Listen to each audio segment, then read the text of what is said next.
अस्सलाम वालेकुम। आज की वीडियो में हम हेलो वर्ल्ड एप्लीकेशन बनाना सीखेंगे कि किस तरह से हम एंड्रॉयड स्टूडियो को यूज़ करते हुए एंड्रॉयड के लिए एक हेलो वर्ल्ड की एप्लीकेशन बना सकते हैं, जो करती तो कुछ नहीं लेकिन कमाल करती है। एंड्रॉयड स्टूडियो में जाएं। एंड्रॉयड स्टूडियो में जाने के बाद न्यू प्रोजेक्ट पर क्लिक करें।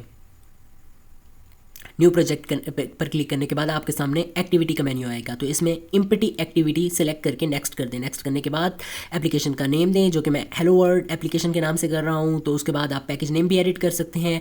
और एक बात का आपने ख्याल रखना है कि इसकी जो डायरेक्टरी है वो प्रोजेक्ट डायरेक्टरी होती है, तो सारी फाइल्स उसी डायरेक्टरी के अंदर होती हैं, यानी कि उसी फोल्डर के अंदर होती हैं, तो उस फोल्डर का खास ख्याल रखें। उसके बाद ओके के बटन पर क्लिक कर दें।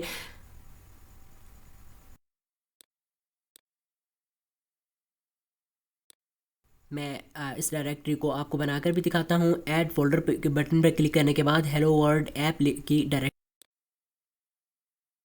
बना दी है। उसके बाद आपको एक चीज़ का ख्याल रखना है कि जावा लैंग्वेज सेलेक्ट करनी है, क्योंकि कॉटलिन नहीं, हम जावा में प्रोग्रामिंग करेंगे। उसके बाद आपके सामने बेसिकली दो फाइलें होती हैं। एक होती है मेन एक्टिविटी डॉट जावा, जो कि जावा की फ़ाइल है। दूसरी एक्टिविटी मेन XML।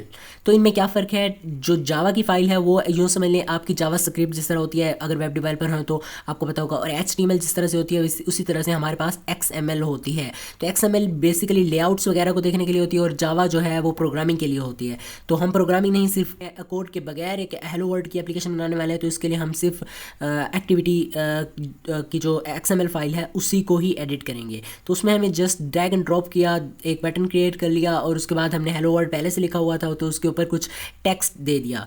टेक्स्ट देने के बाद हम बिल्ड के ऊपर जाएंगे, बिल्ड में जाकर बिल्ड APK पर क्लिक कर देंगे। तो उसके बाद आप देख सकते हैं कि हमारा बिल्ड APK रेडी हो चुका है। तो उसको लोकेट करने के लिए लोकेट पर क्लिक करेंगे, और लोकेट पर क्लिक करने के बाद इसको एंड्रॉयड में कॉपी करेंगे, और उसके बाद इस एप्लीकेशन को इंस्टॉल कर लेंगे। तो हमारे सामने कुछ इस तरह का इंटरफेस आएगा।